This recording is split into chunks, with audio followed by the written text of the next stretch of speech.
Sicuramente abbiamo in questo momento dei problemi che oltretutto vengono ingigantiti da probabilmente ancora una condizione non ottimale da parte di 4-5 giocatori che, messi ovviamente insieme in una settimana dove abbiamo fatto 3 partite, hanno ulteriormente evidenziato un problema che c'è in questo momento. Ma l'unico giocatore, cioè gli unici 2 giocatori un po' più in là con gli anni sono Emerson, che è arrivato nuovo, e Neto Pereira, che il sabato è stato il giocatore che in assoluto ha corso di più. Quindi non è una questione di che corrono meno, che corrono poco perché sono vecchietti. Madonna, sabato secondo me ha corso tantissimo, è stato meno sfruttato per tutte le corse che ha fatto. Dobbiamo secondo me trovare l'incastro giusto per poter fare una prestazione importante sotto l'aspetto della cattiveria, dell'attenzione, della determinazione, della personalità, che magari ti può aiutare a fare quella svolta che improvvisamente si è creata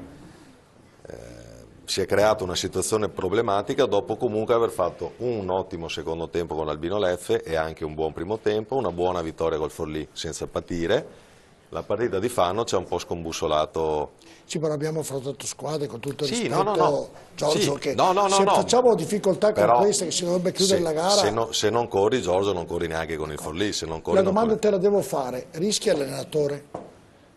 Oggi ci sei trovato con il presidente, con l'allenatore, è una posizione di difficoltà oppure secondo te ha tempo indeterminato per poter lavorare bene? No, Giorgio, io ho dichiarato anche alla stampa che comunque io seguo tutti gli allenamenti, vedo come si sta approcciando al lavoro la squadra, come si approccia al lavoro l'allenatore, quindi non vedo una problematica allenatore, una problematica gruppo in questo momento. Abbiamo bisogno di compattarci tutti, di stare sul pezzo, perché in questo momento non abbiamo nessun'altra forma per uscire da questo momento, ma io credo e sono fiducioso che questo possa accadere già domenica a Gubbio, dove dobbiamo andare a fare una partita importante sotto gli aspetti che ho detto prima, quindi approccio, determinazione, cattiveria, personalità. Poi le qualità tecniche i giocatori le hanno, quindi devono venire fuori. Te lo dissi ancora in tempi non sospetti che avevo, magari mi auguravo e mi auguro di sbagliare ancora, l'unica titubanza che ho è quella di vedere